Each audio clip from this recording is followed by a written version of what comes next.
سلام. امروز با آرد چاودار خمیر پیتزا درست کنیم، رژیم پیتزا درست کنیم، حاضر کنیم امشب. ای جان دلم فداتون بشم که اینقدر زیبا صحبت میکنید همراه با خانم خلیلپور نازنین عزیز دل ما که توی 79 سالگی فیت، زیبا و خوش استایل هستن. همراه شما عزیزان دل هستیم که یک پیتزای رژیمی براتون درست کنیم.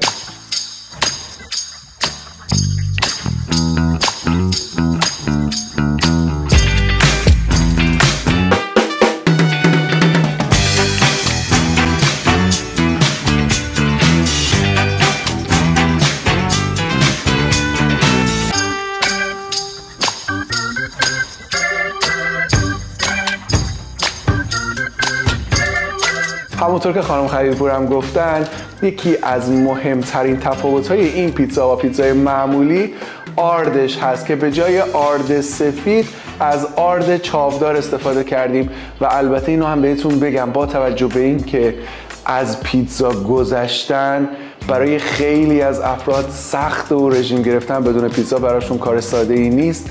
این مدل پیتزا درست کردن که کانتنت سالمی داره رو حتما همراه ما باشید که یاد بگیرید و از خوردنش هم کلی لذت ببرید. امتحان کنید.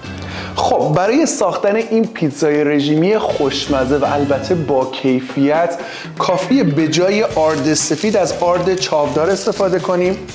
اینجا از گوشت چرخ کرده بدون چربی میشه گوشت گوساله استفاده کنید. روغن زیتون، آویشن، یه مقدار نمک، ذرت، قارچ، خود زیتون، گوجه، فلفل دلمه‌ای و کدو سبز. همراه ما باشید که این پیتزای خوشمزه رو با همدیگه درست کنیم و تقدیمتون کنیم. خانم خلیلپور با هم درست کنیم.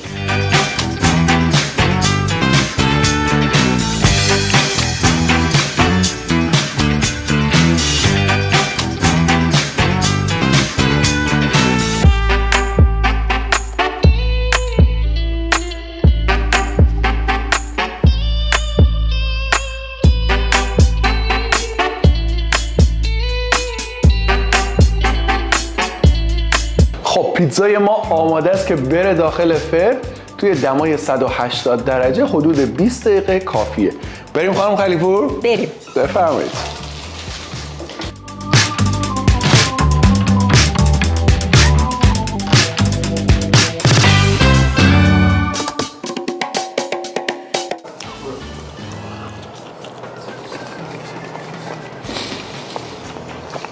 واقعا خوشمزه شده. حتما توصیه میکنم درست کنید و ازش لذت ببرید. خانم خلیلپور چطور شده؟ خیلی خوب شده. نوش جان.